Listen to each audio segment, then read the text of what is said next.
Bien, alors je vous présente un petit tutoriel pour vous aider dans vos révisions. Le but de ce premier tutoriel est de revoir comment on calcule les coordonnées du milieu d'un segment. Alors tout d'abord, à l'écran, vous avez la présentation qui a été faite en cours.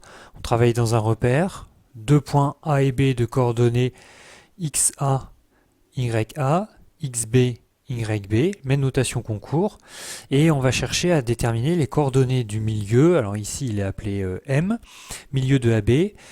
Et en fait, on a vu dans le cours que la formule qui permet de calculer les coordonnées du milieu, c'est XA plus XB sur 2, première coordonnée pour M, YA plus YB sur 2, deuxième coordonnée de M. En cours, on a noté ça, XM est égal à XA plus XB sur 2, YM est égal à YA plus YB sur 2. Alors tout de suite, procédons à un exemple pour voir comment cela fonctionne. Donc je vous propose le même problème dans GeoGebra. Donc le segment AB, le milieu, on a dit qu'on l'appelait M. Voici. Donc j'ai pris le point A de coordonnées 7, moins 1 et le point B de coordonnées moins 4, 3. Je cherche à trouver les coordonnées du milieu et avec GeoGebra, je vois que le résultat doit être 1,51. Donc mettons ceci en place. Donc j'ai dit A de coordonnées 7, moins 1. Donc je vais me mettre ici. Je descends. Donc A de coordonnées 7 moins 1 et B de coordonnées, on reprend GeoGebra, donc c'est moins 4, 3. Moins 4, 3. Donc, on va mettre en place la formule du milieu pour ces deux points. Voilà, c'est un petit peu plus gros. Alors, pour calculer ceci, j'applique la formule qui est au-dessus. Et en fait, tout le principe ici, ça va être de faire de la substitution. C'est-à-dire que XA plus XB sur 2, qu'est-ce que ça veut dire? Ça veut dire que je prends le X de A, le X de B. Qu'est-ce que ça veut dire?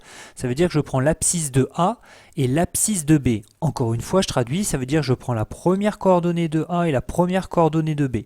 En l'occurrence ici, 7 et moins 4. Je mets en œuvre ce calcul, donc ça me donne la première coordonnée de M appelée XM. Donc, je note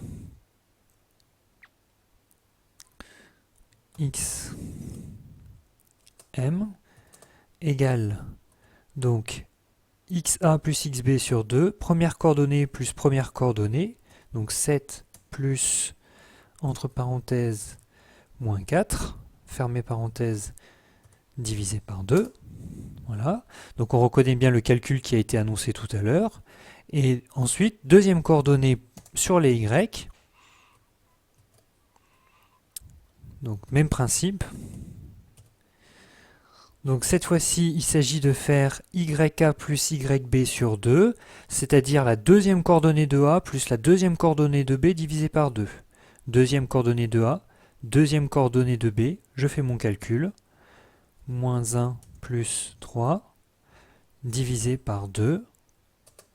Et voici. J'ai déjà mis en place les formules qui me permettent de calculer les coordonnées du milieu. Bien sûr, maintenant, il va falloir que je finisse ce calcul en calculant d'abord les numérateurs puis les dénominateurs.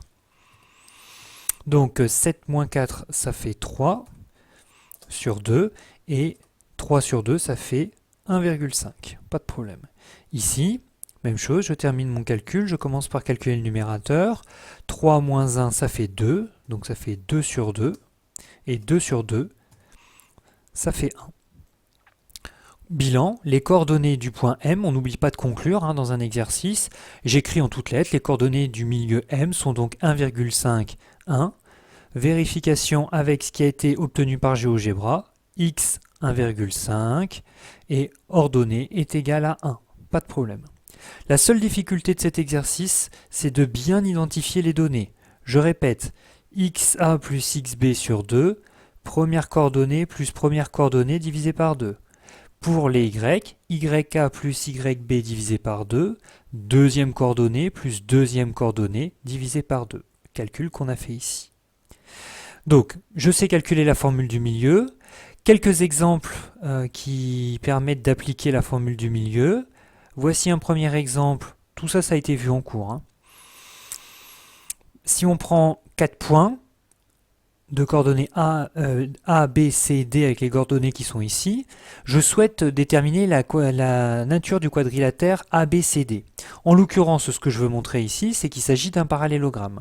Pour montrer que c'est un parallélogramme, il va falloir que je montre que les diagonales AC et BD se coupent dans leur milieu. Je vais donc faire les coordonnées du milieu du segment AC, que j'appelle M, et je vais faire les coordonnées du milieu du segment BD, que j'appelle N. Je prends deux noms différents puisqu'éventuellement je pourrais tomber sur des résultats différents. Je mets en œuvre la formule du milieu comme annoncé avec xm, ym en fonction de A et de C. Vous retrouvez la même formule que tout à l'heure. Première coordonnée de A plus première coordonnée de C divisé par 2. Ça va donc donner moins 4 plus 6 divisé par 2, ce que j'ai mis ici. Je simplifie, ça fait 1.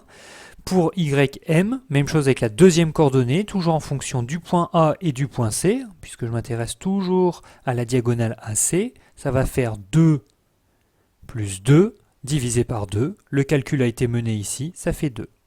Même travail avec le milieu N, cette fois-ci du segment BD, en travaillant avec ce point-ci et ce point-ci, toujours en additionnant les premières coordonnées entre elles, les deuxièmes coordonnées entre elles, et j'obtiens le même point.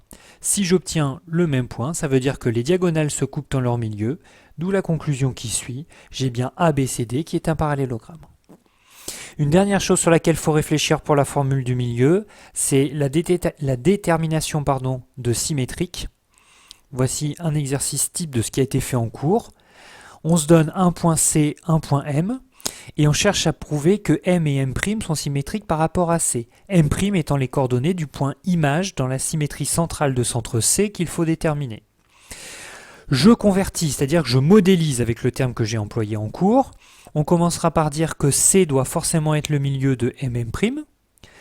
Si C est le milieu de MM', on va donc avoir la formule du milieu pour C qui va être satisfaite sur le segment MM'. Donc ça veut dire que les coordonnées du point C, ça va être donné par les coordonnées du milieu. J'applique mon cours, xm plus xm' sur 2, ym plus ym' sur 2, et je remplace ce que je peux remplacer.